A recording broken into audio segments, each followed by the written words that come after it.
Assalamualaikum warahmatullahi wabarakatuh. Selamat siang teman-teman semuanya.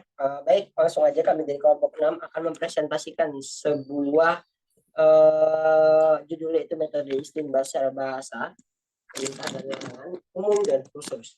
Yang mana pada kelompok kita kali ini ada aku, Ramana Hadi, dan Rekzianar Fauzi. satu lagi ada Pawas, tapi karena baru qadarullah ada kecelakaan, jadi beliau tidak bisa bersamai kita. Ini dia untuk anggota kami. Silakan lanjut. Apa sih istinbat itu teman-teman semuanya?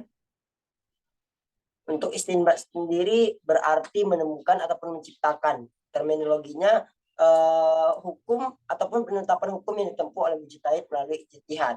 Kata hukum sendiri berarti peraturan ataupun kaidah ataupun ketentuan. Sedangkan untuk terminologinya peraturan-peraturan dan ketentuan yang berkenaan dengan kehidupan berdasarkan syariat Islam. Mungkin untuk Imam Malik yang mana mencetuskan mazhab Maliki menetapkan hukum istinbat dari Al-Quran dan As-Sunnah tentunya. Yang pertama, kandungan perintah dan larangan dalam istinbat. Untuk perintah sendiri ada amar. Amar berarti perintah. Untuk bentuk-bentuk amar ada di slide selanjutnya.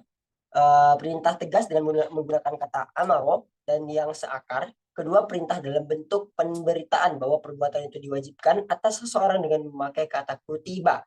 Perintah memakai redaksi pemerintahan, namun yang dimaksud perintah.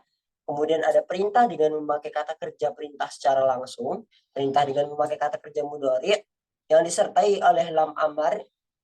Kemudian perintah dengan menggunakan kata farodo. Perintah dalam bentuk penilaian bahwa perbuatan itu adalah baik. Dan yang terakhir adalah perintah dalam bentuk menjanjikan kebaikan yang banyak atas pelakunya. Di poin selanjutnya kita ada larangan, ada nahyu. Menurut bahasa nahyu ialah larangan ataupun mencegah. Untuk kaidah-kaidah dari nahyu adalah sebagai berikut. Bukan kaidah ya, tapi bentuk nahyu. Larangan secara tegas dengan memakai kata naha atau yang seakar yang artinya melarang. Larangan dengan menjelaskan bahwa suatu perbuatan itu diharamkan. Larangan dengan menegaskan bahwa perbuatan itu tidak halal dilakukan. Larangan dengan menggunakan kata kerja mudhari yang disertai huruf lam yang menunjukkan larangan. Larangan dengan memakai kata perintah namun bermakna tuntutan untuk meninggalkan. Larangan dengan mensifati perbuatan itu dengan keburukan. Dan yang terakhir, larangan dengan cara meniadakan wujud perbuatan itu sendiri. Untuk makna am dan has akan dijelaskan oleh saudara saya. Baik, terima kasih. Saya di sini sedikit menjelaskan tentang am dan has. Yang pertama, am ya secara lugawi, secara bahasa, lafaz menunjukkan yaitu lafaz yang menunjukkan atau meliputi semuanya dan berlaku untuk semua satuan atau ifrat. Sementara secara istilah, para ulama usul fikih memberi definisi dalam beragam perspektif. Dengan pengertian lain, am adalah kata yang memberi pengertian umum meliputi segala sesuatu yang terkandung dalam kata itu dengan tidak terbatas. Dalalah dari lafaz am adalah zoni karena setiap lafaz am memiliki kemungkinan untuk ditaksih. Jumhur ulama diantaranya Syafi'iyah berpendapat dalam lafaz am itu dalalahnya zoni atas semua satuan yang tercakup di dalamnya. Kemudian ada beberapa bentuk lafaz am yang mempunyai sigah-sigahnya. Yang pertama lafaz kul atau setiap dan jamak atau semua yang ada dicontohkan dalam Ali Imran ayat 185 dan Al-Baqarah ayat 29. Kemudian bentuk plural atau jamaknya yang disertai alif dan lam di awalnya. Contohnya seperti Al-Baqarah ayat 233. Kemudian ada kata benda tunggal atau mufrad yang dima'rifatkan dengan huruf alif lam. Contohnya ayat Al-Baqarah ayat 275.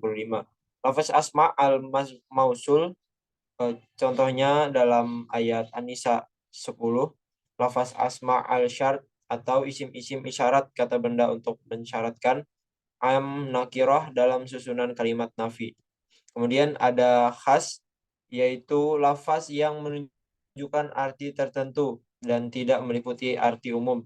Dengan kata lain, khas itu kebalikan dari am. Lafaz khas adalah suatu lafaz yang menunjukkan atas sesuatu yang terbatas dengan orang-orang tertentu atau bilangan-bilangan tertentu, seperti nama-nama, isyarat-isyarat, ataupun bilangan-bilangan.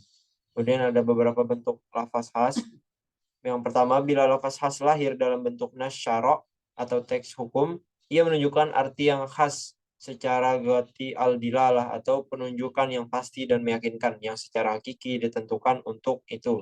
Bila ada dalil yang menghendaki pemahaman lain dari lafaz khas itu kepada arti lain, maka arti khas itu dapat dialihkan kepada apa yang dikehendaki oleh dalil itu.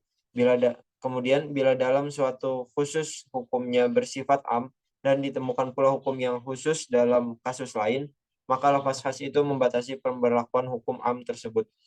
Kemudian bila ditemukan benturan antara dalil khas dengan dalil am, terdapat perbedaan pendapat. Oke. Untuk kesimpulannya teman-teman, istinbat hukum adalah suatu proses untuk kita menemukan hukum yang telah ditentukan berdasarkan Al-Quran dan Sunnah. Ada larangan berupa perintah juga, amar dan nahi. Kemudian ada am dan khas. Mungkin pada di slide dari Bapak dosen sudah ada. Kami hanya memberikan beberapa kisi-kisi yang mungkin perlu teman-teman koreksi sebagai media penyempurna pembelajaran kita pada kesempatan kali ini. Saya selaku tim presenter bersama teman saya, Rizal Fauzi, pamit undur diri. Assalamualaikum warahmatullahi Wabarakatuh.